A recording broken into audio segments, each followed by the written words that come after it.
거래처가 곧 준다 했습니다.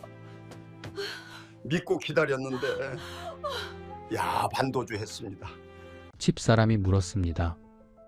여보, 요즘 왜 이렇게 일이 없어? 저는 대답을 못했습니다. 4억을 떼었다는 말이 입에서 안 나왔습니다. 그냥 경기가 안 좋아서 그래라고만 했습니다. 32년 같이 산 사람한테 거짓말을 했습니다. 부엌에서 설거지하던 집사람의 등이 보였습니다. 어깨가 예전보다 많이 좁아졌습니다. 허리도 굽었습니다. 저 사람도 늙었구나. 문득 그런 생각이 들었습니다. 나랑 같이 고생하느라 저렇게 늙은 겁니다. 저 올해 68입니다. 크레인 기사로 32년 살았습니다. 전성기 때는 장비 4대의 직원 6명이었습니다. 월 2천만 원 이상 벌었습니다. 동네에서 장비 사장님이라고 불렸습니다. 마트 가면 사람들이 먼저 인사했습니다. 명절 때는 선물 보내오는 거래처가 줄을 섰습니다. 그때는 자부심이 있었습니다. 근데 지금요. 지금 통장에 20만 원도 없습니다. 정확히 말하면 19만 3천 원입니다. 지난달 일한 날이 3번입니다. 번 돈에서 기름값 빼고 보험료 빼면 손에 쥐는 게 없습니다. 먹고 살 돈도 빠듯합니다. 거래처 건설사들이 다 쓰러졌습니다. 미분양 아파트가 눈덩이처럼 불어나면서 공사 대금을 못 주겠다고 했습니다. 기다리라고 했습니다. 곧 준다고 했습니다. 기다렸더니 부도가 났습니다. 4억입니다. 4억 원이요. 32년 동안 모은 돈보다 더 큰 돈이 한순간에 날아갔습니다. 밤마다 천장을 봅니다. 잠이 안 옵니다. 눈을 감으면 숫자가 떠오릅니다. 7천만 원, 8,500만 원, 1억 2천만 원, 5,300만 원. 이 숫자들이 머릿속에서 뱅뱅 돕니다. 새벽 3시에 일어나서 거실에 앉아 있습니다. 담배도 끊었는데 담배 생각이 납니다. 집사람한테 언제 말해야 할지 모르겠습니다. 아들한테는 더더욱 말 못합니다. 창피해서요. 이 나이에 아들한테 손 벌릴 수는 없습니다. 아버지가 뭡니까? 가족을 지켜야 하는 사람입니다. 근데 저는 가족을 지키기는커녕 빈털터리가 됐습니다. 지금 이 영상 보시는 분들께 부탁드립니다. 그냥 넘기지 마십시오. 저 같은 사람이 또 생기지 않게 제 사연을 끝까지 들어주십시오. 혹시 건설업 하시는 분, 중장비 하시는 분, 거래처 믿고 외상으로 일하시는 분 계시면 제발 끝까지 들으십시오. 제가 어디서 잘못됐는지, 어떻게 이 지경이 됐는지 다 말씀드리겠습니다. 가족 생각하시면 댓글이라도 남겨주십시오. 누군가의 방패막이가 됩니다. 이 영상 그냥 넘기시면 언젠가 후회하실 수 있습니다. 저처럼요. 시작하겠습니다. 크레인을 처음 잡던 날, 1992년 봄이었습니다. 4월 초였던 걸로 기억합니다. 벚꽃이 막 피기 시작할 때였습니다. 제가 34이었습니다. 그때까지 저는 건설 현장에서 막노동을 했습니다. 시멘트 나르고 철근 묶고 커프집 짜고 하루 일당 2만 원 받던 시절입니다. 새벽 5시에 일어나서 현장 가고 저녁 7시에 집에 오면 온몸이 부서지는 것 같았습니다. 손은 굳은 살이 박혀서 갈라지고 허리는 매일 삐끗거렸습니다. 몸이 부서지도록 일해도 한 달에 50만 원 벌기 힘들었습니다. 집에 가면 집사람이 밥상 차려놓고 기다렸습니다. 아들이 초등학교 3학년, 딸이 유치원 다닐 때였습니다. 아이들 얼굴 보면 피곤해도 웃음이 났습니다. 근데 한편으로는 불안했습니다. 이 몸으로 언제까지 일할 수 있을까? 40되면? 50되면? 그때도 이렇게 시멘트 나를 수 있을까? 그런 생각이 머릿속을 떠나지 않았습니다. 그러던 어느 날이었습니다.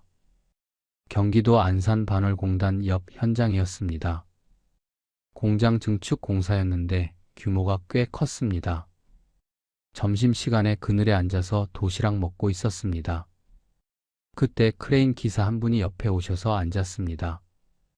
자네 이름이 뭐야? 예, 저요? 김상호입니다. 김상호. 몇 살이야? 34입니다. 그분이 고개를 끄덕였습니다. 얼굴에 주름이 깊었는데 눈빛은 또렷했습니다. 나는 김 기장이야. 크레인 30년 넘게 했어. 저는 고개를 숙여 인사했습니다. 현장에서 크레인 기사는 대우가 달랐습니다. 막노동꾼이랑은 급이 다르다고들 했습니다. 저도 그 크레인 위에서 레버 잡는 모습을 보면서 멋있다고 생각했습니다. 김 기장님이 제 손을 쳐다봤습니다. 굳은 살 박힌 손이요. 자네 힘 좋고 눈썰미 있는 것 같은데. 내가 며칠 지켜봤어. 일 빠릿빠릿하게 하더라고. 아, 예. 감사합니다. 크레인 배워볼 생각 없나? 저는 처음에 무슨 소린가 했습니다. 크레인이라는 게 아무나 모는 게 아니지 않습니까? 자격증도 있어야 하고 경력도 있어야 하고 20대부터 시작하는 사람들도 몇 년씩 배운다고 들었습니다. 저요? 저 이제 34인데요. 김 기장님이 웃으면서 말씀하셨습니다. 이가 하나 빠진 입으로 호탕하게 웃었습니다. 나이가 뭐 어때서? 나도 처음 시작한 게 32이었어. 그전에는 자네처럼 막노동했어. 시멘트 나르다가 허리 나가서 이거 시작한 거야. 허리요. 저도 허리가 안 좋았습니다. 막노동 10년 하니까 허리 디스크가 왔습니다. 가끔씩 아파서 못 움직일 때가 있었습니다. 그럴 때마다 집사람이 파스 발라주면서 한숨을 쉬었습니다. 김 기장님이 말을 이었습니다. 이 일이 뭐가 좋은 줄 알아? 몸 안 쓰고 머리 쓰는 거야. 레버 하나로 수십 톤을 움직여. 근데 섬세해야 해. 바보는 못해. 나이 들어서도 할 수 있어. 나 60 넘었는데 아직 현역이야. 그 말이 귀에 꽂혔습니다. 나이 들어서도 할 수 있어. 60까지, 70까지 일할 수 있다는 게 얼마나 큰 건지 그때는 정확히 몰랐습니다. 지금은 압니다. 그게 얼마나 귀한 건지. 그날 저녁 집에 가서 집사람한테 말했습니다. 저녁상 앞에 앉아서요. 국이 김이 모락모락 나고 있었습니다. 여보, 나 크레인 배워보려고. 집사람이 국 뜨던 손을 멈추고 저를 쳐다봤습니다. 크레인? 그거 아무나 하는 거 아니잖아. 응. 근데 현장에서 선배분이 배워보라고 하시더라고. 가르쳐 주신다고. 집사람 표정이 복잡해졌습니다. 기대 반, 걱정 반이었습니다. 당신 나이에 새로 뭘 배워? 그냥 하던 거나 해. 괜히 욕심 부리다가 다치면 어떡해. 저도 그 말에 잠깐 흔들렸습니다. 맞는 말이었습니다. 새로운 거 배우다가 실패하면 어쩌나. 그동안 생활비는 어떻게 하나. 아이들 학교 보내야 하는데. 근데 김 기장님 말이 자꾸 떠올랐습니다. 나이 들어서도 할 수 있어. 저는 50까지, 60까지 시멘트 나를 자신이 없었습니다. 허리가 버틸 수 없을 것 같았습니다. 지금 안 바꾸면 평생 이렇게 사는 겁니다. 나 해볼게. 일과 후에 배우는 거니까 생활비는 걱정 마. 집사람이 한숨을 쉬었습니다. 근데 반대는 안 했습니다. 그 한숨이 알았어 해봐라는 뜻인 걸 저는 알았습니다. 다음 날부터 김 기장님한테 크레인 배우기 시작했습니다. 현장 끝나고 저녁마다 한두 시간씩 연습했습니다. 해가 질 때까지 크레인 위에 올라가서 레버 만졌습니다. 처음에는 아무것도 몰랐습니다. 레버가 왜 이렇게 많은지, 이 버튼은 뭔지, 저 계기판은 뭘 보는 건지 김 기장님이 하나하나 알려줬습니다. 이게 붐대 올리는 거야. 천천히 당겨. 확 당기면 흔들려. 이건 회전이야. 오른쪽으로 돌릴 때는 이쪽, 왼쪽은 이쪽. 하중 계산 못하면 뒤집어져. 계산 항상 해야 해. 크레인이라는 게 보기엔 단순해 보여도 실제로 해보면 섬세한 작업입니다. 무거운 철골을 들어서 정확한 위치에 내려놓아야 합니다. 1cm만 삐끗해도 안 됩니다. 바람이 불면 흔들립니다. 조금만 삐끗해도 사고 납니다. 사람 목숨이 달린 일입니다. 처음 혼자 레버 잡았을 때 손이 떨렸습니다. 80kg짜리 철골을 들어 올리는데 땀이 비 오듯 흘렀습니다. 집중하느라 숨도 제대로 못 쉬었습니다. 근데 철골이 제가 원하는 위치에 딱 내려앉았을 때 그 기분은 말로 설명이 안 됩니다. 내가 해냈구나. 그 성취감이요. 저는 3개월 만에 기능사 자격증을 땄습니다. 필기시험 한 번에 붙고 실기시험도 한 번에 붙었습니다. 김 기장님이 놀랐습니다. 야, 자네 재능 있어. 보통 반년은 걸리는데. 그 말 한마디에 얼마나 힘이 났는지 모릅니다. 저 같은 막노동꾼한테 재능 있다고 해준 사람은 처음이었습니다. 자격증 따고 나서 바로 크레인 기사로 취직했습니다. 다른 현장이었습니다. 일당이 막노동의 2배가 됐습니다. 하루에 4만 원, 한 달에 100만 원 넘게 벌었습니다. 그때는 그게 큰 돈이었습니다. 집사람 표정이 밝아졌습니다. 아이들한테 간식도 더 사줄 수 있었습니다. 첫 월급 타던 날 기억납니다. 120만 원이었습니다. 봉투에 현금으로 받았습니다. 두툼한 봉투를 손에 쥐니까 실감이 났습니다. 내가 해냈구나. 퇴근하고 집에 가는 길에 슈퍼마켓에 들렀습니다. 아들 좋아하는 불고기 버거, 딸 좋아하는 초코파이, 집사람 좋아하는 참외를 샀습니다. 비닐봉지 들고 집에 들어가니까 아이들이 뛰어왔습니다. 아빠, 이게 뭐야? 오늘 아빠 월급 탔다. 맛있는 거 사왔어. 아이들이 환호성을 질렀습니다. 집사람이 부엌에서 나와서 웃었습니다. 그 웃음이 아직도 눈에 선합니다. 김 기장님은 1996년에 은퇴하셨습니다. 65이 되던 해였습니다. 마지막 날 저한테 소주 한 잔 사주시면서 말씀하셨습니다. 포장마차 의자에 앉아서요. 따뜻한 어묵 국물이 김이 올랐습니다. 내가 본 후배 중에 자네가 제일 성실해. 손이 야물어. 나중에 장비 사서 사장해봐. 자네는 할 수 있어. 저는 소주잔을 들고 고개를 숙였습니다. 감사합니다. 기장님 덕분에 여기까지 왔습니다. 뭘? 자네가 노력한 거지. 앞으로 잘해봐. 저는 그 말을 가슴에 새겼습니다. 언젠가 내 장비를 갖겠다. 그게 목표가 됐습니다. 크레인 기사 생활 5년쯤 됐을 때였습니다. 제가 39이었습니다. 그동안 모은 돈이 3천만 원 정도 됐습니다. 적금 들고 아껴 쓰고 그렇게 모았습니다. 은행 대출 4천만 원 받아서 중고 크레인 한 대를 샀습니다. 7천만 원짜리였습니다. 12톤짜리 카고 크레인이었습니다. 계약서에 도장 찍던 날 손이 떨렸습니다. 7천만 원이 제 평생 만져본 가장 큰 돈이었습니다. 근데 설레기도 했습니다. 내 이름으로 된 장비가 생기는 거니까요. 장비 받는 날 경기도 군포에 있는 중고차 매매상에 갔습니다. 크레인이 주차장에 서 있었습니다. 노란색 페인트가 벗겨진 곳도 있고 녹슨 곳도 있었습니다. 근데 제 눈에는 그게 금덩어리처럼 보였습니다. 운전석에 앉아서 핸들을 잡았습니다. 시동을 걸었습니다. 엔진 소리가 쿵쿵 울렸습니다. 눈물이 날 것 같았습니다. 드디어 내 장비가 생겼구나. 이제 나도 사장이구나. 물론 시작은 힘들었습니다. 일거리 구하려고 건설사 현장 소장들 명함 돌리러 다녔습니다. 수십 군데 찾아다녔습니다. 명함 내밀면서 일 있으면 불러주십시오 했습니다. 대부분 시큰둥했습니다. 알겠어요. 연락할게요 하고 연락 안 오는 게 대부분이었습니다. 전화 기다리면서 마음 졸였습니다.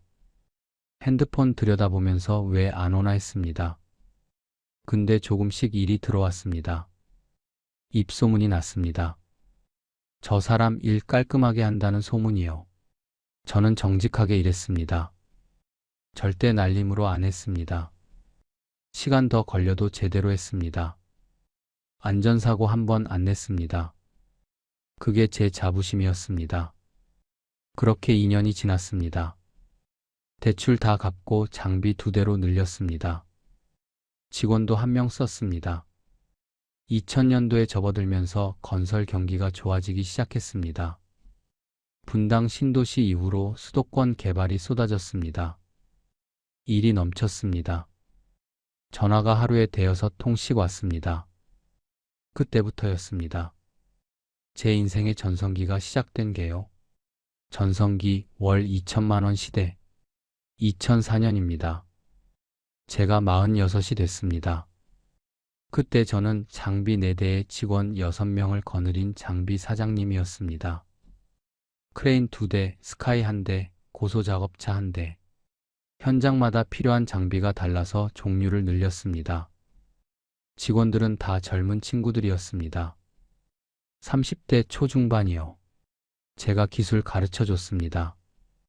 김 기장님이 저한테 해줬듯이요. 아침 6시에 일어났습니다. 눈 뜨자마자 핸드폰부터 확인했습니다. 밤사이에 온 문자가 있나, 부재중 전화가 있나. 그 다음에 현장 배치표 확인하고 직원들한테 전화 돌렸습니다. 야, 오늘 너는 화성 가고 내가 평택 가라. 나는 수원 간다. 직원들 배치 끝나면 저도 장비 몰고 현장 나갔습니다. 운전석에 앉아서 라디오 틀고 커피 마시면서 갔습니다. 새벽 공기가 차가웠는데 그게 좋았습니다. 오늘도 일할 수 있다는 게요. 현장에서는 정신없이 일했습니다. 오전에 철골 작업하고 점심 먹고 오후에 또 작업하고 하루가 어떻게 가는지 몰랐습니다. 저녁 7시, 8시에 현장에서 빠졌습니다. 장비 세차하고 점검하고 집에 가면 밤 10시였습니다. 씻고 밥 먹으면 11시. 쓰러지듯이 잠들었습니다. 힘들었냐고요? 힘들었습니다. 몸은 지쳤습니다. 근데 통장 잔고가 불어나는 걸 보면 피로가 싹 풀렸습니다. 한 달에 2천만 원, 많을 때는 2,500만 원까지 벌었습니다. 직원 월급 주고 장비 유지비 빼고 세금 내고 나면 순수익이 1,000만 원은 남았습니다. 1,000만 원이요. 막노동하던 시절 생각하면 꿈만 같은 돈이었습니다. 그때 월 50만 원 벌면서 허리 아픈 걸 참았는데 지금은 월 2천만 원을 버는 사장입니다. 내 손으로 번 돈입니다. 누가 준 거 아닙니다. 그때 우리 집 분위기가 좋았습니다. 집사람이 맨날 웃었습니다. 예전에는 마트 가서 가격표 보고 고민했는데 그때는 그냥 장바구니에 넣었습니다. 고기도 자주 샀습니다. 소고기요. 아이들이 좋아했습니다. 아들이 고등학교 다닐 때였습니다. 용돈 넉넉하게 줬습니다. 아빠, 친구들이랑 PC방 가도 돼요? 하면 그래, 10,000원 가져가라 했습니다. 예전에는 1,000원도 아까워서 못 줬는데 딸은 대학교 갔습니다. 서울에 있는 사립대학교 간호학과였습니다. 등록금이 한 학기에 400만 원 넘었습니다. 근데 걱정 없이 냈습니다. 현금으로요. 딸이 고마워하면서 아빠 열심히 할게요 했을 때 눈시울이 뜨거워졌습니다. 동네 사람들이 저를 보는 눈이 달라졌습니다. 아, 장비 사장님 오셨네요. 인사가 달랐습니다. 아파트 엘리베이터에서 만나면 먼저 인사했습니다. 경비 아저씨도 저한테 고개 숙여 인사했습니다. 학교 학부모 모임에 가면 다른 아버지들이 저한테 먼저 다가왔습니다. 명함 주면서 나중에 공사 있으면 연락드릴게요 그랬습니다. 예전에는 제가 명함 돌리러 다녔는데 이제는 명함 받는 입장이 됐습니다. 솔직히 말씀드리겠습니다. 그때 저 좀 우쭐했습니다. 막노동하던 시절 생각하면 꿈만 같았습니다. 내가 이만큼 됐구나. 이제 노후 걱정은 없겠구나. 그렇게 생각했습니다. 가끔 옛날 동료들 만나면 제가 술 샀습니다. 고깃집 가서 오늘 내가 쏜다 했습니다. 동료들이 부러워했습니다. 야, 너 진짜 잘 됐다. 우리도 그때 크레인 배울걸. 그 말 들으면 어깨가 으쓱했습니다. 2007년에 아들이 대학 들어갔습니다. 서울에 있는 사립대학교 공대였습니다. 등록금이 한 학기에 500만 원 넘었습니다. 근데 현금으로 냈습니다. 아들이 합격 통보받던 날 저는 회사 일 하고 있었는데 집사람한테 전화 왔습니다. 여보, 합격했대. 합격. 저는 현장에서 소리 질렀습니다. 야, 우리 아들 대학 붙었다. 옆에 있던 직원들이 박수 쳤습니다. 그날 저녁에 고깃집 가서 축하 파티했습니다. 고기 한우로 시켰습니다. 아들이 고맙다고 했을 때 저는 그냥 열심히 해라. 아빠 걱정은 하지 말라고 했습니다. 그 말할 때 어깨가 펴지는 기분이었습니다. 아버지 노릇 제대로 하는 것 같았습니다. 2011년에 딸이 결혼했습니다. 사이가 은행원이었습니다. 좋은 사람이었습니다. 딸 보는 눈이 따뜻했습니다. 예식장에서 딸 손잡고 버진로드 걸어갈 때 눈물이 났습니다. 참으려고 했는데 안 됐습니다. 예식비 제가 냈습니다. 예식장, 피로연, 드레스, 사진 다 합치니까 3천만 원 넘게 들었습니다. 거기다 전세 자금 보태라고 5천만 원도 줬습니다. 집사람이 우리 이러다 거덜나는 거 아니야? 라고 했습니다. 저는 웃으면서 말했습니다. 걱정 마. 벌면 되지. 일이 많아서 걱정이야. 그때는 진짜 벌면 됐습니다. 일이 넘쳐나니까요. 현장 소장들한테서 전화가 안 오는 날이 없었습니다. 사장님, 내일 오전에 크레인 한 대만 보내주세요. 사장님, 이번 주 금요일까지 작업 가능하세요? 이런 전화를요. 핸드폰 배터리가 빨리 닳았습니다. 전화가 많아서요. 거래처가 20군데가 넘었습니다. 대형 건설사 하청업체들이 대부분이었습니다. 수도권뿐 아니라 대구, 부산, 광주 지방 현장까지 뛰었습니다. 장비 실어서 지방 내려가는 날이면 새벽 3시에 출발했습니다. 고속도로 달리면서 컵라면 먹었습니다. 힘들었지만 보람 있었습니다. 돈이 돈을 벌었습니다. 번 돈으로 장비 늘리고 장비 늘리면 일이 더 들어오고 선순환이었습니다. 2014년에는 통장 잔고가 2억을 넘었습니다. 태어나서 처음 보는 숫자였습니다. 은행 어플 열어서 잔고 확인할 때 손이 떨렸습니다. 이게 내 돈이라고? 그해 겨울 집사람이랑 제주도 갔습니다. 결혼 25주년 기념이었습니다. 비행기 타고 갔습니다. 호텔도 좋은 데로 잡았습니다. 오션뷰 스위트룸이었습니다. 창문 열면 바다가 보였습니다. 저녁에 호텔 레스토랑에서 코스 요리 먹었습니다. 스테이크가 입에서 녹았습니다. 와인도 한 잔 마셨습니다. 집사람이 웃으면서 말했습니다. 여보, 우리 이렇게 사니까 좋다. 저도 웃었습니다. 그러게. 앞으로도 쭉 이러면 되겠지. 창밖으로 바다가 보였습니다. 물결이 달빛에 반짝였습니다. 평화로웠습니다. 이대로 계속 갈 줄 알았습니다. 그게 마지막 여행이 될 줄은 몰랐습니다. 그 다음 해부터 세상이 바뀌기 시작했습니다. 이상한 조짐들. 2015년 가을이었습니다. 10월쯤이었던 것 같습니다. 낙엽이 떨어지기 시작할 때였습니다. 그때 저는 57이었습니다. 전화가 좀 뜸해지기 시작했습니다. 원래 하루에 서너 통씩 오던 전화가 이틀에 한 통, 3일에 한 통으로 줄었습니다. 처음에는 대수롭지 않게 넘겼습니다. 가을이니까 그런가 보다. 날씨 추워지면 공사가 좀 줄지 않나. 그렇게 생각했습니다. 건설업이 원래 계절을 탑니다. 장마철이나 한겨울에는 공사가 줄어요. 콘크리트가 안 마르니까요. 그러다 봄 되면 다시 바빠지고 그런 사이클이 있으니까 저는 좀 쉬어가는 시기라고 생각했습니다. 근데 이상했습니다.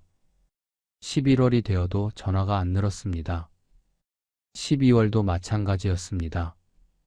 보통 연말에 공사 마무리하느라 바쁜데 그해 연말은 조용했습니다. 핸드폰을 수시로 확인했습니다. 혹시 전화 놓쳤나? 벨소리 안 울렸나? 아니었습니다. 그냥 전화가 안 온 거였습니다. 2016년 새해가 밝았습니다. 봄이 왔습니다. 벚꽃이 피었습니다. 근데 전화가 안 늘었습니다. 예전에는 봄만 되면 정신없이 바빴습니다. 전화 받느라 밥 먹을 시간도 없었습니다. 근데 그해 봄에는 직원들한테 좀 쉬어라고 했습니다. 일이 없으니까요. 직원들 표정이 어두워졌습니다. 일 없으면 돈을 못 버니까요.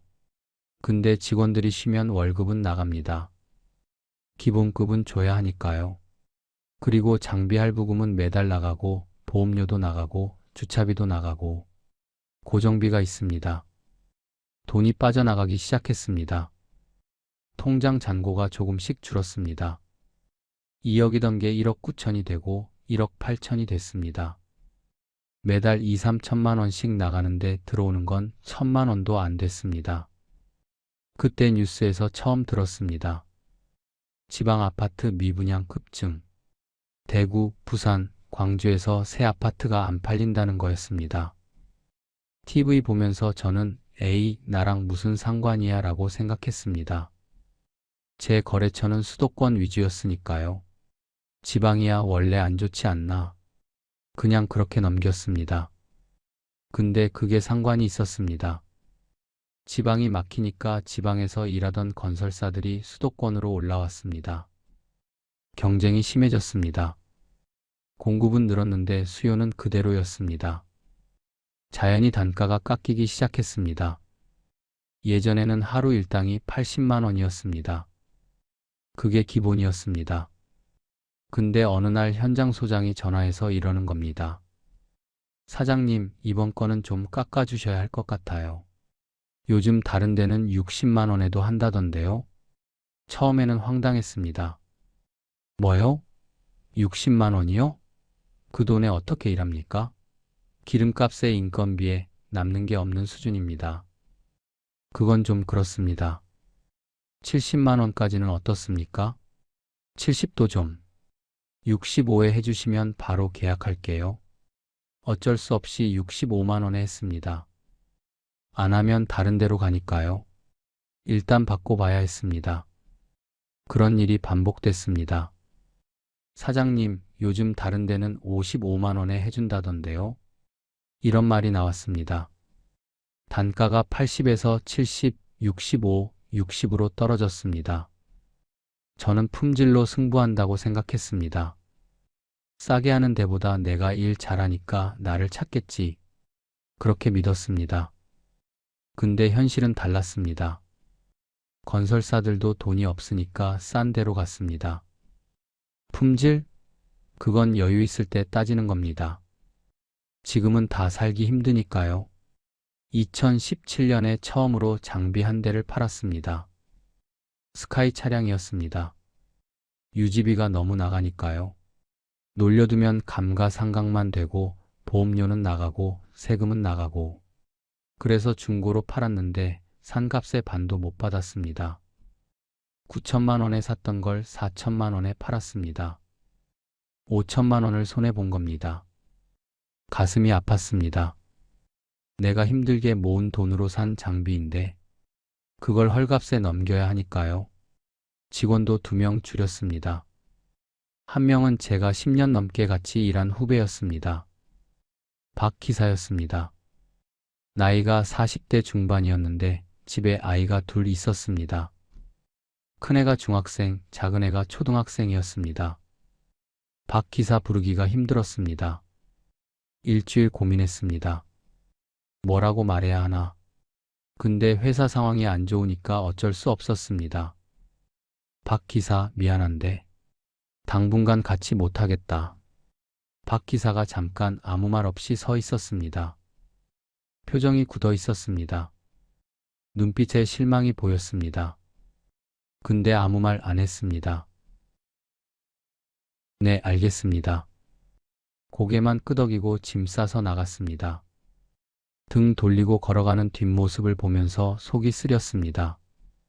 저 사람 집에 가서 식구들한테 뭐라고 말하겠나? 직장 잘렸다고 해야 하는 거 아닌가? 내가 뭘 잘못했나? 아니면 세상이 잘못된 건가? 그런 생각이 들었습니다.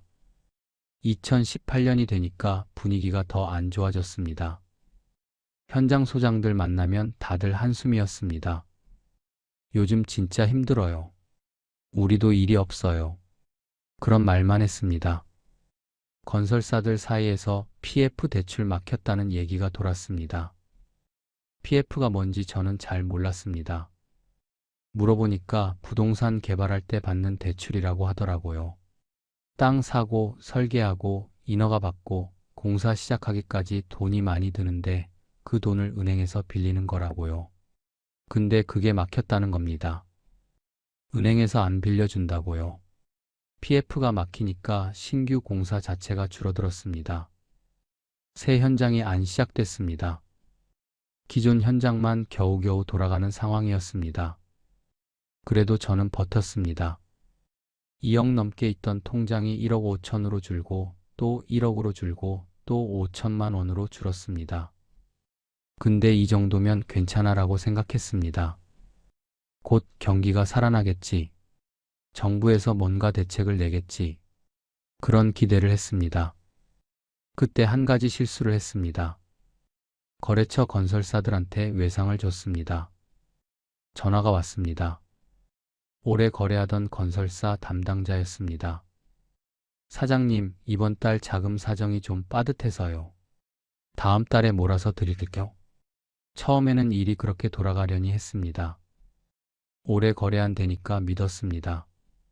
10년 넘게 같이 일한 사람들입니다. 명절 때 선물도 주고받고 밥도 같이 먹고 그랬습니다. 설마 이 사람들이 돈 떼먹겠어? 한두 달 밀리는 건 흔한 일이니까요. 네, 알겠습니다. 다음 달에 주세요. 그렇게 넘겼습니다. 근데 그게 2달이 되고 석 달이 되고 반년이 됐습니다. 물어보면 조금만 더 기다려주세요. 곧 들어옵니다. 그 말만 반복했습니다. 2019년 봄에 제가 떼인 외상값이 5천만 원이 넘었습니다. 여러 거래처에서 조금씩 밀린 게 쌓인 겁니다. 그때도 저는 받을 수 있겠지라고 생각했습니다. 사장님들이 곧 준다고 했으니까요. 지금 생각하면 그때 손절했어야 합니다. 더 늦기 전에 채권 신청을 하든가 법적으로 움직이든가 했어야 합니다. 근데 저는 그러지 못했습니다. 정이 있었습니다. 오래 일한 사람들한테 법적으로 대응한다는 게 쉽지 않았습니다. 그 사람들도 힘든 건 마찬가지 아닌가? 조금만 더 기다리면 되지 않을까? 그런 생각을 했습니다. 그 사이에 미분양은 계속 늘어났습니다. 대구, 부산만 그런 게 아니라 경기도 외곽까지 미분양이 쌓였습니다. 다 지어놓고 주인 없는 아파트가 수만 채라는 기사를 봤습니다. 불 꺼진 아파트 사진이 뉴스에 나왔습니다. 그게 저랑 무슨 상관인가 했는데 그게 다 상관이 있었습니다. 아파트가 안 팔리니까 건설사 돈이 안 돕니다. 건설사 돈이 안 도니까 하청업체한테 공사비를 안 줍니다. 하청업체가 안 받으니까 우리 같은 장비업체한테 안 줍니다. 연쇄 반응이었습니다. 물이 위에서 아래로 흐르듯이 돈도 위에서 아래로 흐릅니다. 근데 위에서 막히니까 아래가 말라버린 겁니다. 밑에 있는 사람이 제일 먼저 죽는 구조였습니다. 2019년 가을 첫 번째 부도 소식을 들었습니다. 첫 번째 부도 2019년 9월이었습니다. 가을 바람이 불기 시작할 때였습니다. 금요일 저녁이었습니다. 집에서 TV 보고 있었는데 뉴스 속보가 떴습니다. 충북에 있는 중견 건설사가 법정 관리를 신청했다고요. 화면에 회사 건물이 나왔습니다. 로고가 보였습니다. 그 이름을 보는 순간 심장이 철렁 내려앉았습니다. 거기가 제 거래처 중 하나였습니다. 리모컨을 든 손이 굳어졌습니다. 집사람이 왜 그래? 라고 물었는데 대답을 못했습니다. 머릿속이 하얘졌습니다. 그 건설사한테 못 받은 돈이 7천만 원이었습니다. TV 끄고 바로 핸드폰 들었습니다. 담당자한테 전화했습니다. 신호가 갔습니다. 한 번, 두 번, 세 번, 네 번. 안 받았습니다. 문자 보냈습니다. 담당자님, 뉴스 봤는데요. 전화 좀 주세요. 답이 없었습니다. 토요일 아침에 다시 전화했습니다. 역시 안 받았습니다. 일요일에도 월요일에도 안 받았습니다. 핸드폰 들여다보면서 왜 안 받나, 왜 연락이 없나 속이 탔습니다. 화요일 오후에 겨우 연락이 됐습니다. 신호음 3번 만에 받았습니다. 담당자 목소리가 기어 들어갔습니다. 평소에 밝던 사람이었는데 그날은 완전히 다른 사람 같았습니다. 사장님, 죄송합니다. 저도 어제 출근하니까 회사 문이 잠겨 있더라고요. 순간 귀를 의심했습니다. 뭐라고요? 문이 잠겨 있어요? 예. 대표님이 법정 관리 신청하고 연락이 안 됩니다. 저희도 월급 석 달째 못 받았어요. 회사 계좌가 다 묶여서 아무것도 못해요. 저는 한참 아무 말도 못했습니다. 전화기를 든 채로 멍하니 서 있었습니다. 집사람이 부엌에서 나와서 저를 쳐다봤습니다. 여보, 왜 그래? 무슨 일이야? 물었는데 저는 대답을 못했습니다. 전화 끊고 나서 소파에 주저앉았습니다. 다리에 힘이 풀렸습니다. 7천만 원입니다. 그게 그냥 사라진 겁니다.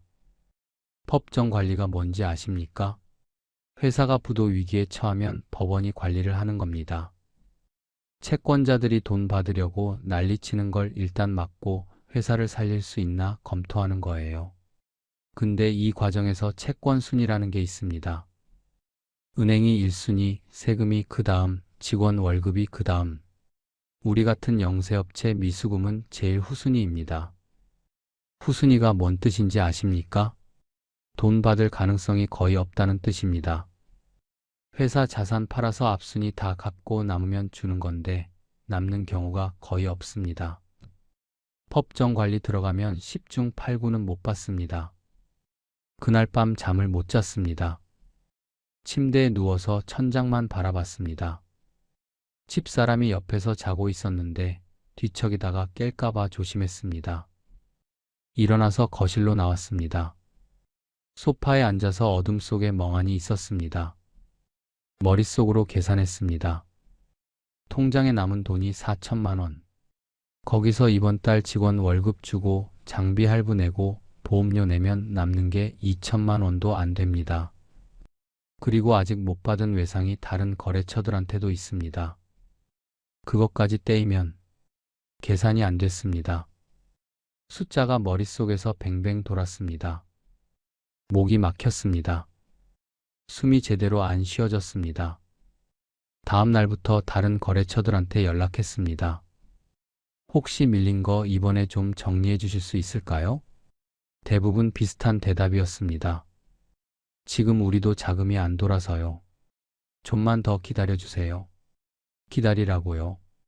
저는 이미 반년 넘게 기다렸습니다. 근데 또 기다리라고요. 언제까지요? 얼마나 더요? 화가 났습니다. 전화 끊고 핸드폰을 던지고 싶었습니다. 근데 화를 낼 수가 없었습니다.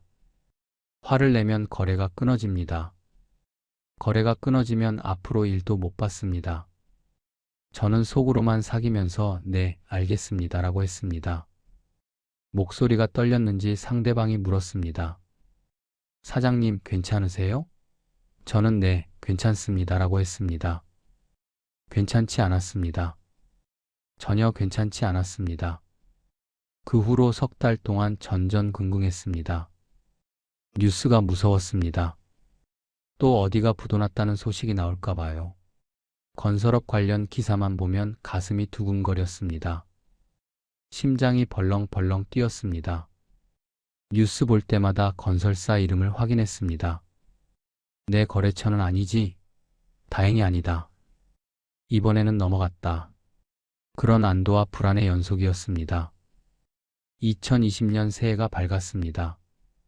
설날에 집에서 가족들이랑 떡국 먹었습니다.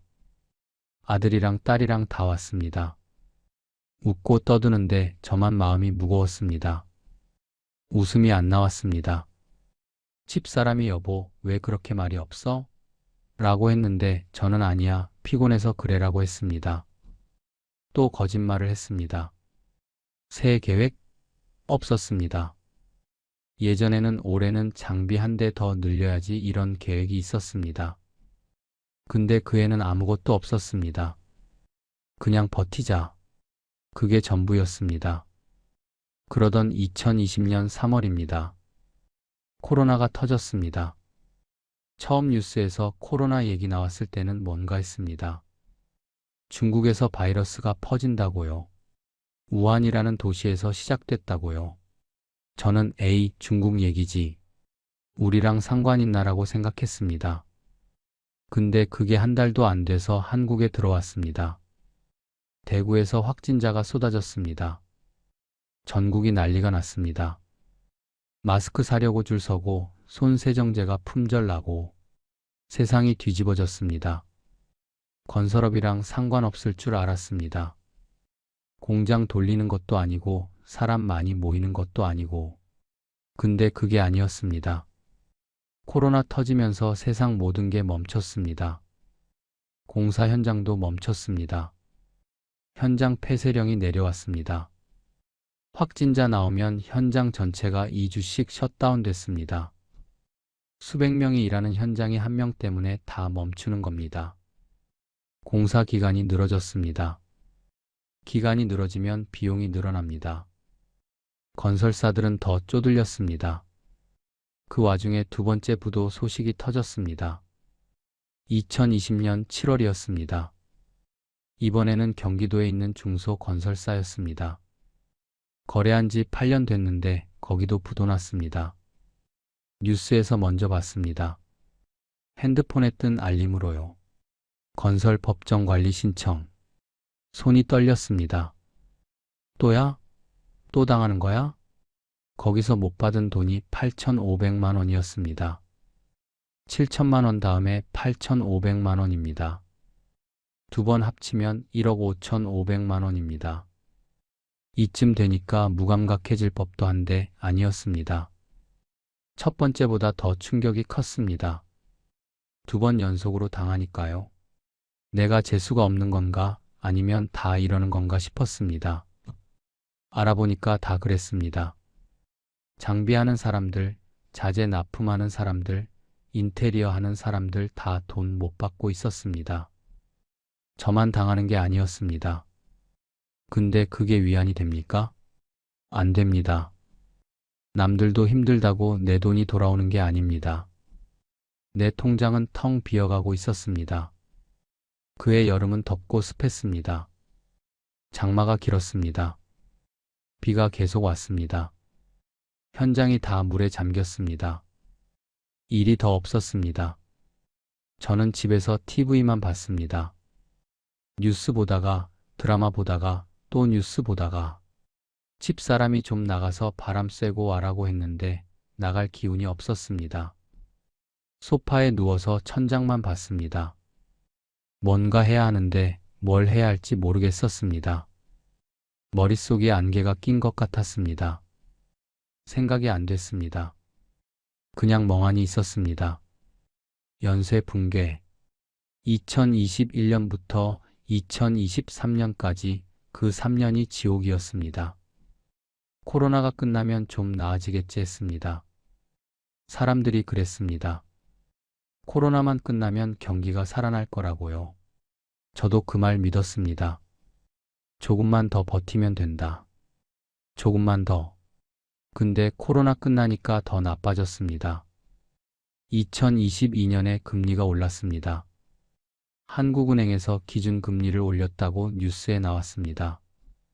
처음에는 그게 저랑 무슨 상관인가 했습니다. 근데 상관이 있었습니다. 금리가 오르면 대출 이자가 올라갑니다. 건설사들이 빌린 돈 이자가 2배로 뛰었습니다. 그리고 레고랜드 사태라는 게 터졌습니다. 2022년 9월이었습니다. 강원도에서 테마파크 짓다가 돈이 안 돌아서 채무불이행이 났다는 겁니다. 강원중도개발공사가 빚 보증 안 서겠다고 해서 난리가 났습니다. 그게 뭔가 했더니 그 여파로 건설업 전체가 흔들렸습니다. 은행들이 건설업 믿을 수 없다면서 대출을 안 해줬습니다. PF 대출이 완전히 막혔습니다. 신규 사업은 아예 시작을 못했습니다. 뉴스마다 건설업 위기, PF 폭탄, 미분양 급증 이런 말이 쏟아졌습니다. TV 틀면 맨날 그 얘기였습니다. 2022년 가을에 세 번째 거래처가 쓰러졌습니다. 대구에 있는 중견 건설사였습니다. 거기서 못 받은 돈이 1억 2천만 원이었습니다. 1억 2천만 원입니다. 전화 받고 다리에 힘이 풀려서 주저앉았습니다. 거실 바닥에 그냥 털썩 앉았습니다. 손이 떨렸습니다. 심장이 마구 뛰었습니다. 숨이 안 쉬어졌습니다. 과호흡인가 싶었습니다. 집사람이 달려왔습니다. 여보, 왜 그래? 어디 아파? 물었습니다. 저는 말이 안 나왔습니다.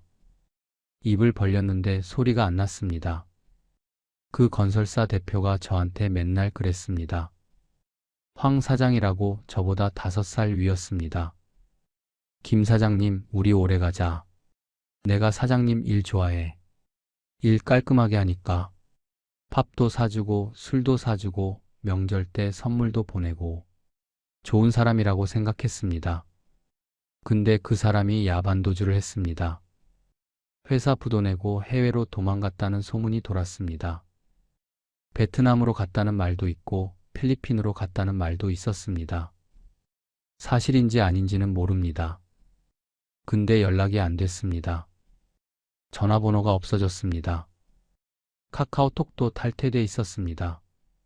저만 당한 게 아니었습니다. 그 밑에서 일하던 하청업체 25군데가 다 돈을 못 받았습니다. 저는 그 중에 큰 축이었습니다. 피해자 모임이 만들어졌습니다. 누가 단체 카톡방을 만들었습니다. 20명 넘게 들어왔습니다. 매일 거기서 분노와 한탄이 쏟아졌습니다. 황 사장 그 XX 어디 있는지 아는 사람? 변호사 써봤자 소용없다던데. 회사 자산 다 빼돌렸대요. 우리는 뭘 믿고 일했나? 다 무력한 말들 뿐이었습니다. 저도 거기 들어가서 읽기만 했습니다. 뭐라고 써야 할지 몰랐습니다. 저는 그때 처음으로 집사람한테 말했습니다. 다 말한 건 아닙니다. 1억 2천만 원 떼인 건 말했습니다. 앞에 2번 떼인 건 아직 못 말했습니다. 말하면 집사람이 쓰러질 것 같았습니다. 거실 소파에 앉아서 말했습니다. 여보, 할 말이 있어. 집사람이 맞은편에 앉았습니다. 표정이 굳어 있었습니다. 뭔가 짐작한 것 같았습니다. 그 대구 건설사 있잖아. 거기서 돈 못 받게 됐어. 얼마? 1억 2천. 집사람 표정을 평생 잊지 못합니다. 눈이 커지더니 잠깐 멈췄습니다. 아무 말 없이 저를 쳐다봤습니다. 그러다가 눈이 점점 빨개졌습니다. 눈물이 떨어졌습니다. 볼을 타고 흘러내렸습니다. 말 한마디 없이 일어나서 방으로 들어갔습니다. 문을 쾅 닫았습니다. 저는 소파에 앉아서 한참 그대로 있었습니다. 움직일 수가 없었습니다. 미안해서, 창피해서, 방문 두드리고 싶었는데 손이 안 올라갔습니다. 그날 밤 저는 거실에서 잤습니다. 소파에 누워서 천장을 봤습니다. 잠이 안 왔습니다.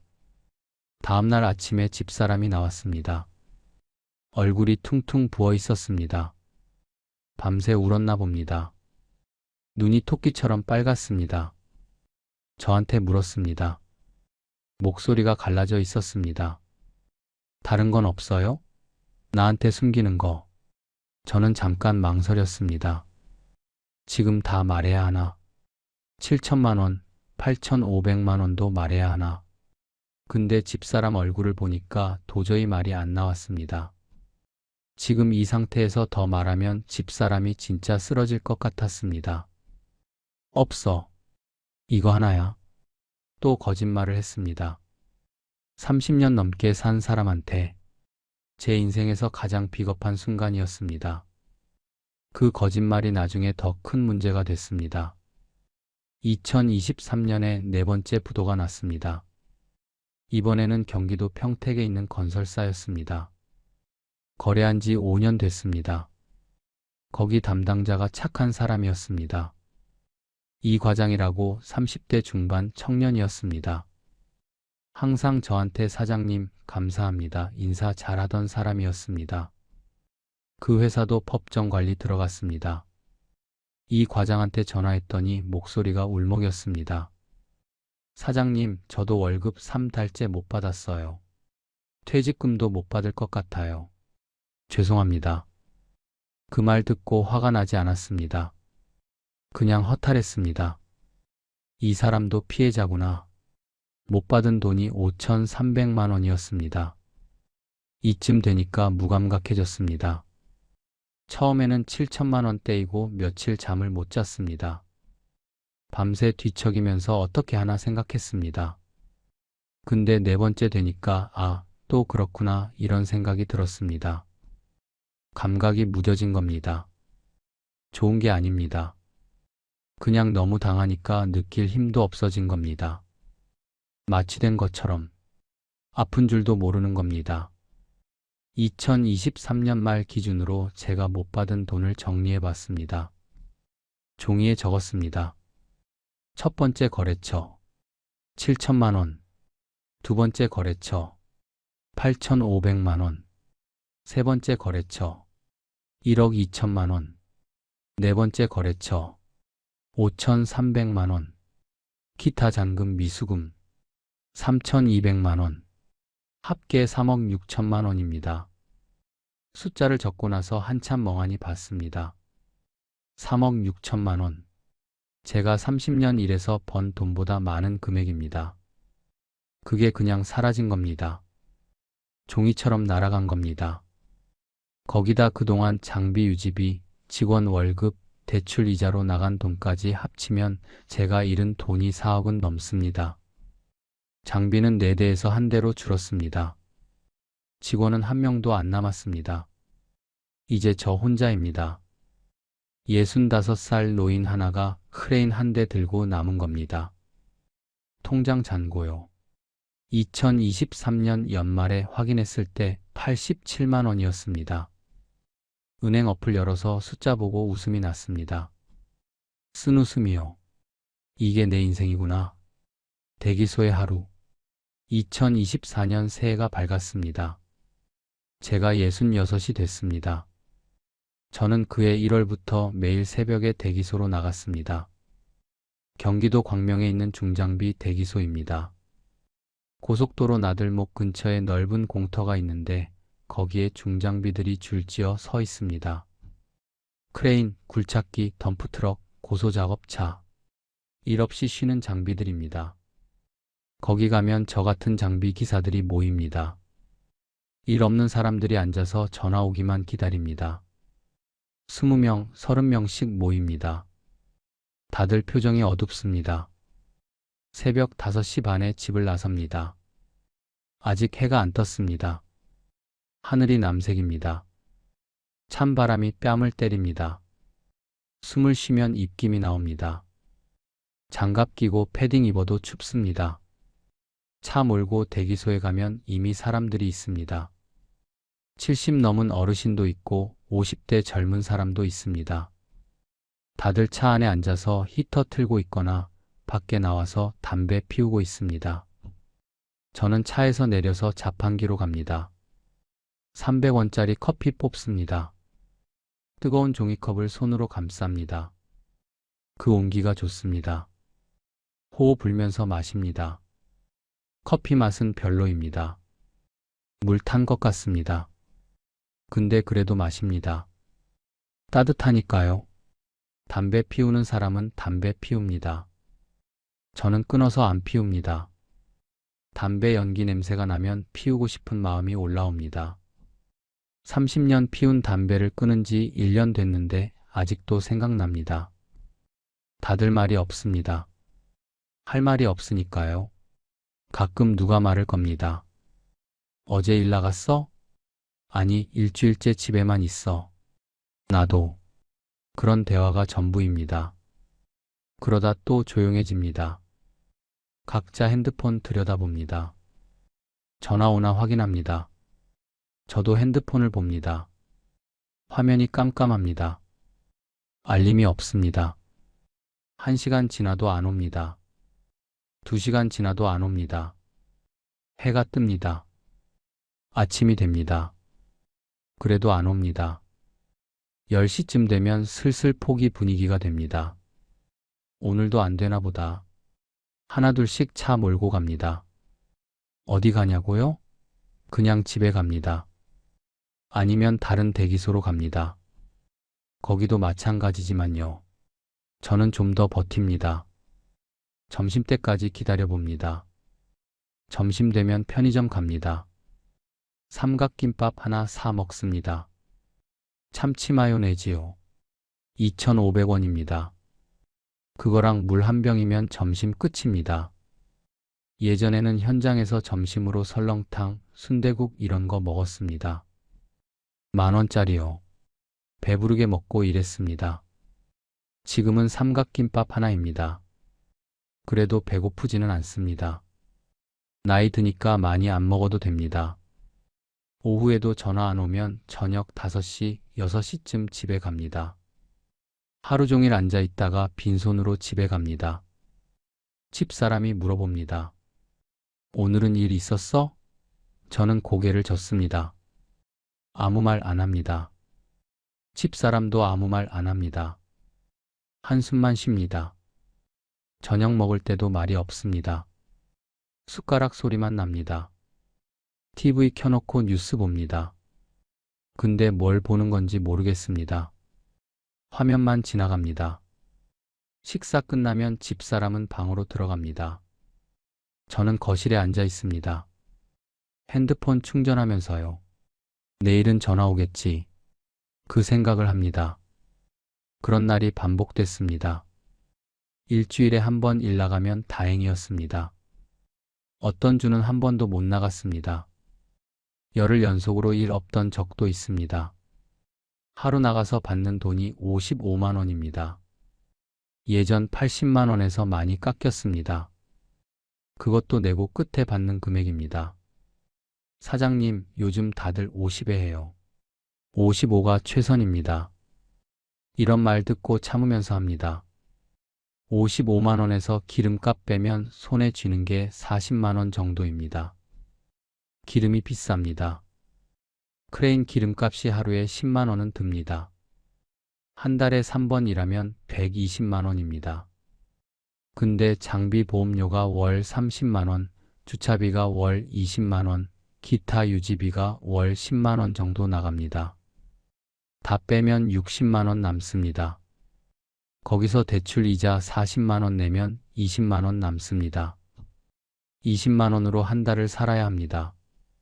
집사람이랑 둘이서요. 예전에는 외식도 했습니다. 한 달에 2~3번 고깃집, 중국집 갔습니다. 지금은 외식 안 합니다. 마트에서 할인 스티커 붙은 것만 삽니다. 저녁 8시, 9시에 유통기한 임박 상품 나오는 시간에 맞춰서 갑니다. 3,000원짜리 도시락이 1,500원에 나옵니다. 그거 사서 집에 옵니다. 집사람이랑 나눠 먹습니다. 반찬이 시들었지만 먹을 만합니다. 집사람이 예전에는 화장품도 사고 옷도 사고 그랬습니다. 백화점 세일하면 가서 쇼핑했습니다. 지금은 안 삽니다. 3년 된 옷 입고 다닙니다. 화장품은 다 쓰면 물 타서 씁니다. 썼던 걸 재활용하는 거예요. 저는 담배를 끊었습니다. 담배값 아끼려고요. 30년 피운 담배를 끊었습니다. 하루에 한 갑씩 피웠는데 한 갑에 5,000원입니다. 한 달이면 15만 원입니다.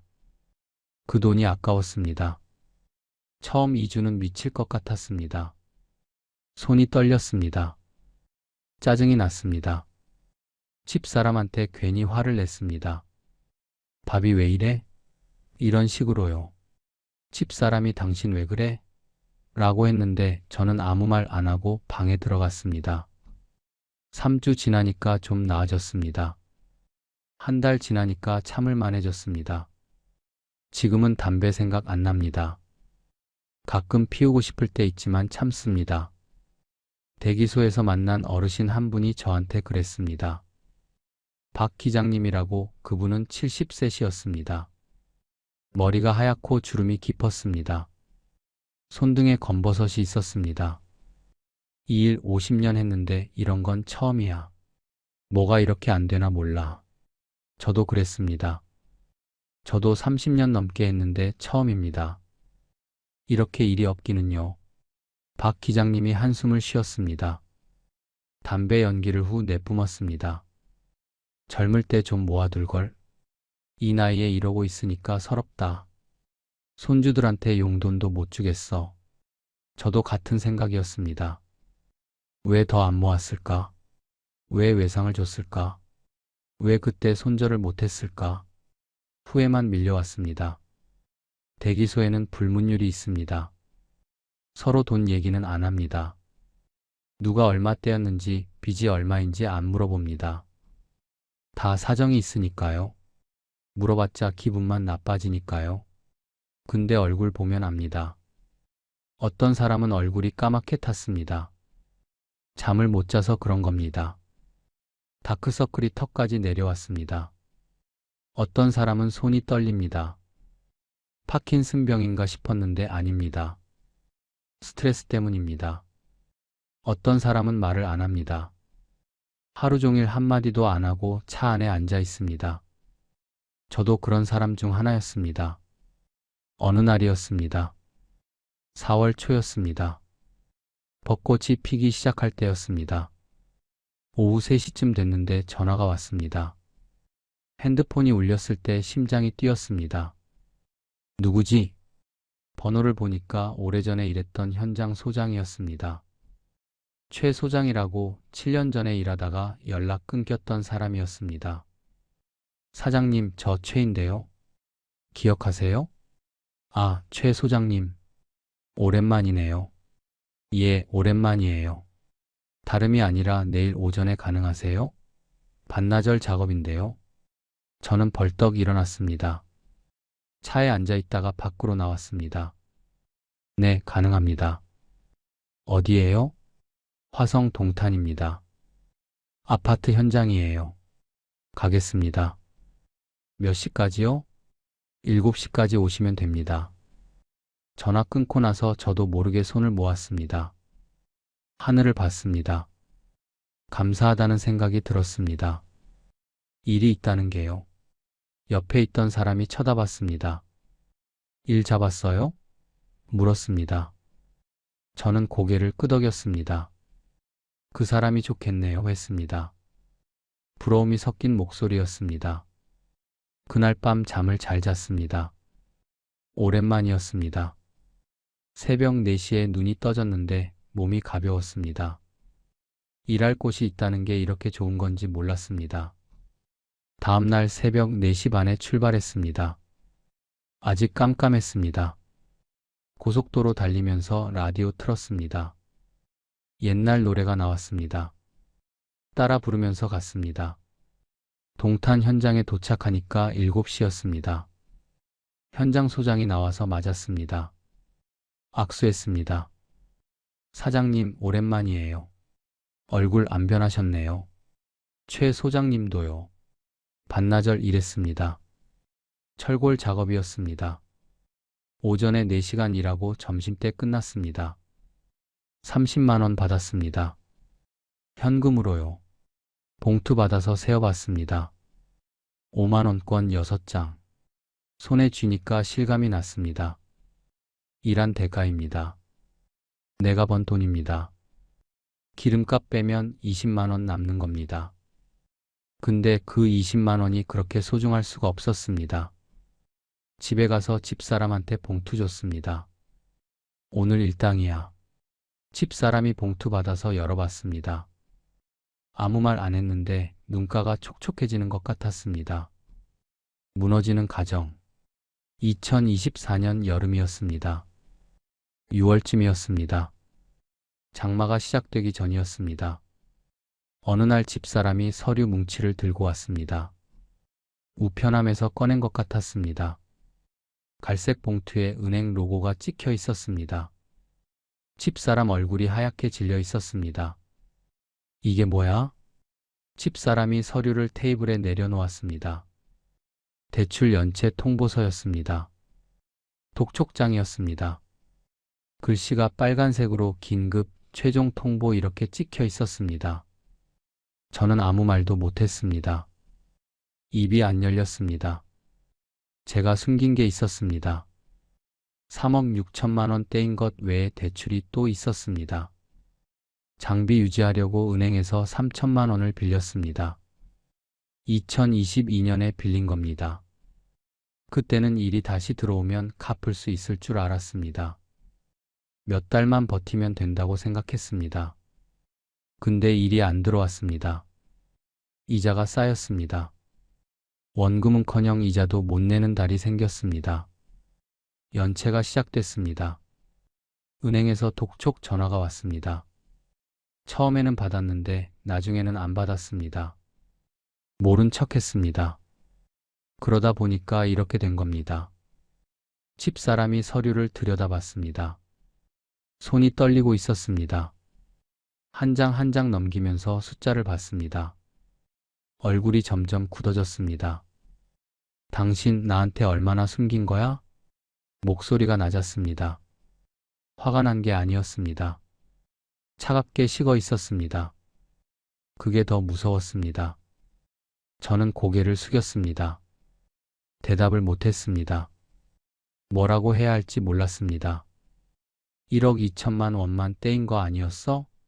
다른 것도 있었어? 결국 다 말했습니다.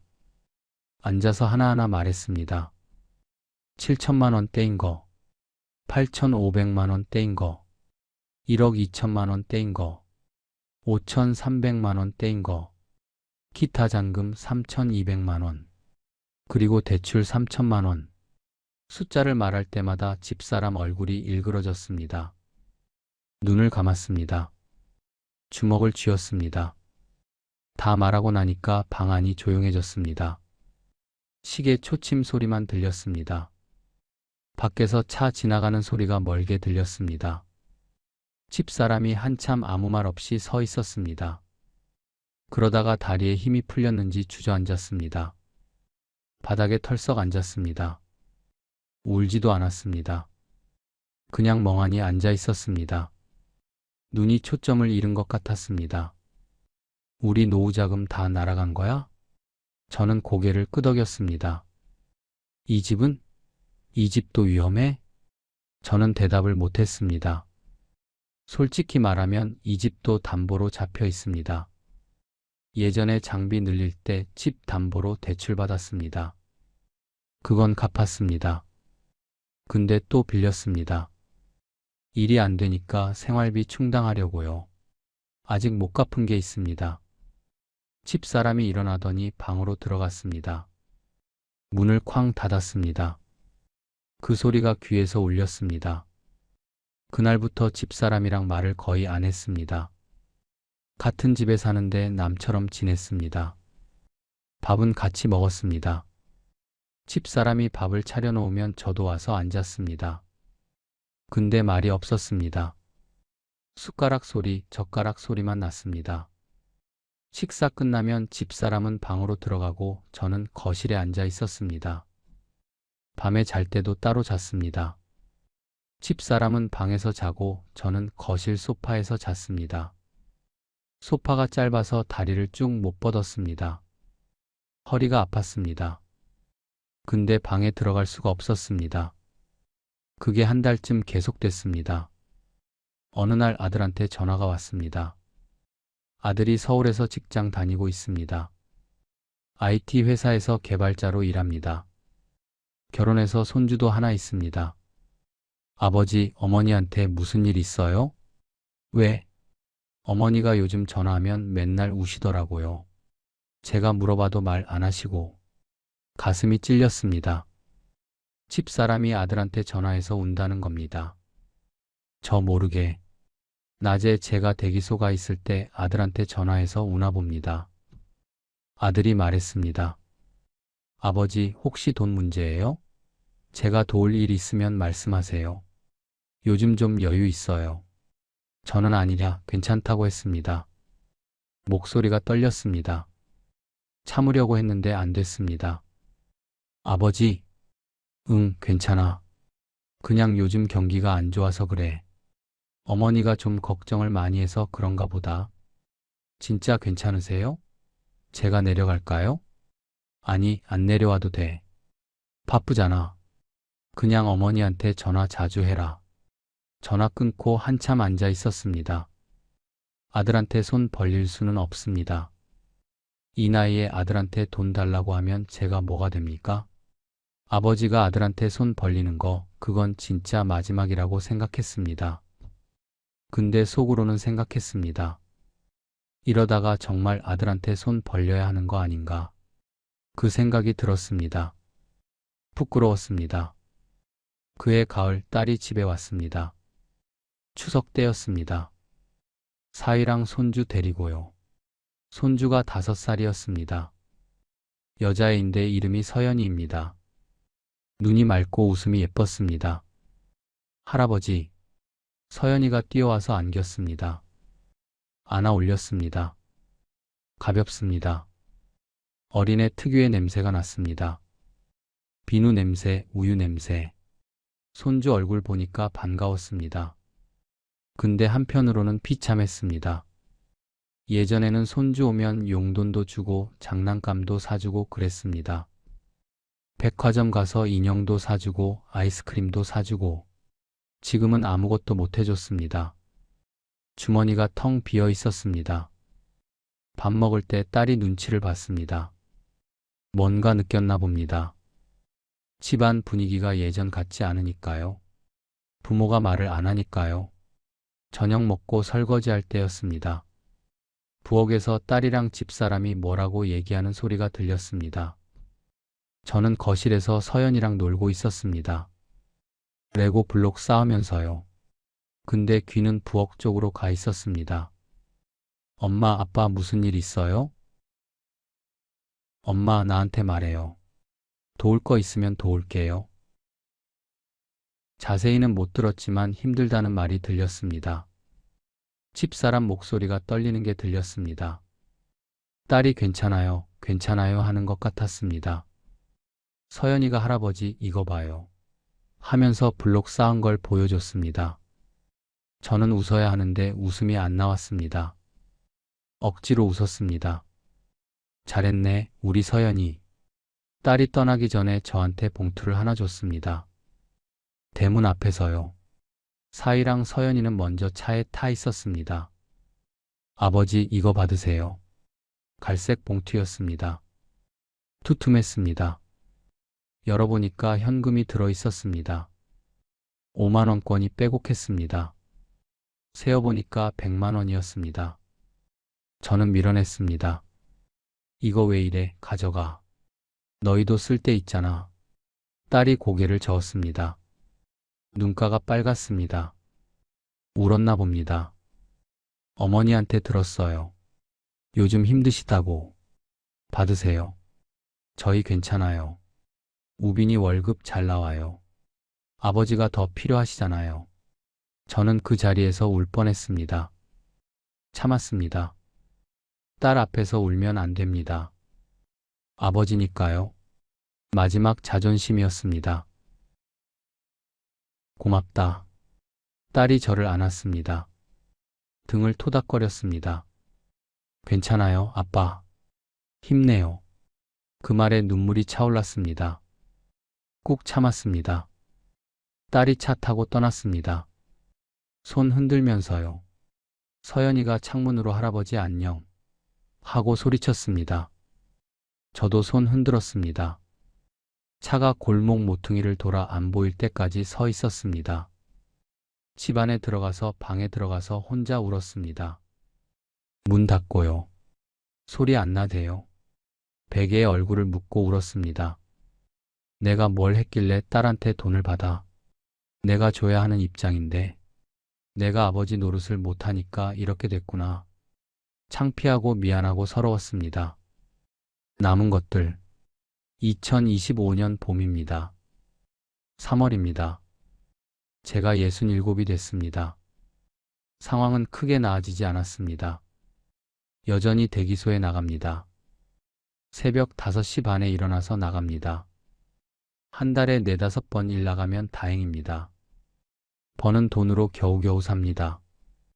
대출은 신용회복위원회에 신청했습니다. 작년 가을에 했습니다. 상담사분이 친절했습니다. 제 사정을 다 들으시더니 사장님 힘드셨겠습니다라고 하셨습니다. 그 말에 울컥했습니다. 누가 그렇게 말해준 게 오랜만이었습니다. 이자 감면받고 분할 상환하기로 했습니다. 매달 40만 원씩 10년 동안 갚아야 합니다. 저 77까지 갚아야 합니다. 10년 동안요. 77까지 건강하게 살 수 있을지 모르겠습니다. 요즘 허리가 안 좋습니다. 무릎도 삐걱거립니다. 눈도 침침해졌습니다. 늙어간다는 게 느껴집니다. 근데 갚아야 합니다. 안 갚으면 집이 날아갑니다. 이 집이라도 지켜야 합니다. 집사람이랑 살 때가 있어야 하니까요. 집사람이랑은 다시 말을 합니다. 시간이 지나니까 조금씩 풀렸습니다. 작년 겨울에 집사람이 먼저 말을 걸었습니다. 여보, 밥 먹어요. 그 한마디가 그렇게 고마웠습니다. 완전히 예전 같지는 않습니다. 아직도 서먹한 부분이 있습니다. 근데 그래도 밥 먹으면서 이야기는 합니다. TV 보면서 저거 뭐래 이런 얘기도 합니다. 어느 날 저녁에 집사람이 그랬습니다. 설거지하고 나서 거실에 앉았는데 저한테 물었습니다. 여보, 우리 이제 어떻게 살아? 저는 한참 생각했습니다. 뭐라고 대답해야 할지 몰랐습니다. 거창한 계획 같은 건 없었습니다. 예전처럼 다시 잘 될 거라는 희망도 없었습니다. 그냥 현실을 받아들이는 수밖에 없었습니다. 그냥 하루하루 살자. 그게 답인 것 같아. 집사람이 잠깐 가만히 있다가 고개를 끄덕였습니다. 그래. 그렇게 하자. 거창한 대답이 아니었습니다. 근데 그게 솔직한 마음이었습니다. 이제 뭔가 크게 뒤집을 힘은 없습니다. 사업 다시 키울 힘도 없습니다. 장비 늘릴 돈도 없습니다. 그냥 하루하루 버티는 게 답입니다. 돌이켜보면 제가 실수한 게 몇 가지 있습니다. 밤에 잠 안 올 때 생각합니다. 그때 이랬으면 어땠을까? 그때 저랬으면 어땠을까? 첫째, 외상을 너무 많이 줬습니다. 정이 있으니까 오래 거래했으니까 믿었습니다. 이 사람이 설마 돈 떼먹겠어? 그렇게 생각했습니다. 근데 장사에서 정은 독이 될 수 있습니다. 돈 거래는 칼같이 해야 합니다. 밀리면 바로 정리해야 합니다. 둘째, 손절을 못했습니다. 처음 한두 달 밀렸을 때 바로 끊어야 했습니다. 조금만 기다리면 받을 수 있을 거야. 그 희망이 저를 망쳤습니다. 희망이 독이 될 때가 있습니다. 냉정하게 판단해야 하는데 정 때문에, 희망 때문에 판단이 흐려졌습니다. 셋째, 분산을 못했습니다. 거래처 몇 군데에 집중했습니다. 그쪽에서 많이 불러주니까 편했습니다. 근데 그 몇 군데가 다 쓰러지니까 저도 같이 쓰러진 겁니다. 계란을 한 바구니에 담지 말라는 말이 있잖아요. 저는 다 한 바구니에 담았습니다. 넷째, 가족한테 숨겼습니다. 힘들 때 같이 고민해야 했습니다. 집사람한테 솔직하게 말했으면 덜 힘들었을 겁니다. 혼자 끙끙 앓다가 더 커졌습니다. 솔직하게 말했으면 집사람이 그러면 우리 이렇게 하자 할 수도 있었습니다. 근데 저는 숨겼습니다. 자존심 때문에, 창피해서. 그게 더 큰 화를 불렀습니다. 지금 이 영상 보시는 분들께 말씀드리고 싶습니다. 혹시 건설업 하시는 분, 장비 하시는 분, 외상으로 일하시는 분 계시면요. 제발 저처럼 되지 마십시오. 밀리면 바로 끊으십시오. 한두 달 밀리면 경고 신호입니다. 석 달 밀리면 빨간불입니다. 곧 준다는 말 믿지 마십시오. 준다는 사람이 진짜 줄 수 있으면 진작 줬습니다. 정 때문에 기다리지 마십시오. 그 정이 당신을 무너뜨립니다. 장사는 장사입니다. 정은 밥 먹을 때 나누는 겁니다. 돈 거래에서 정 섞으면 안 됩니다. 그리고 가족한테 숨기지 마십시오. 힘들면 힘들다고 말하십시오. 혼자 감당하려고 하면 더 무거워집니다. 가족은 함께 짊어지려고 있는 겁니다. 부끄러워하지 마십시오. 가족한테 솔직한 게 진짜 강한 겁니다. 저는 아직 일합니다. 새벽마다 대기소에 나갑니다. 전화 올 때까지 기다립니다. 전화 오면 감사하다고 생각하면서 현장에 갑니다. 예전만큼은 못 벌어도 그래도 일할 수 있다는 게 감사합니다. 두 다리로 걸을 수 있고 두 손으로 레버 잡을 수 있고 그게 감사합니다. 가끔 대기소에서 해지는 걸 봅니다. 하늘이 붉게 물들 때요. 예쁩니다. 그거 보면서 생각합니다. 오늘도 살아있네. 내일도 살겠네. 오늘도 살아있습니다. 내일도 살겠습니다. 그게 제가 할 수 있는 전부입니다. 여기까지 들어주셔서 감사합니다. 제 사연이 여러분께 작은 경고라도 됐으면 좋겠습니다. 저 같은 사람이 또 생기지 않으면 좋겠습니다. 이 영상 보시고 나도 조심해야겠다 한 번만 생각해 주시면 제가 이 사연 나눈 보람이 있습니다. 댓글로 한마디라도 남겨주시면 같은 처지에 있는 분들께 힘이 됩니다. 혼자가 아니라는 걸 느끼게 해주시는 겁니다. 구독과 좋아요도 부탁드립니다. 고맙습니다.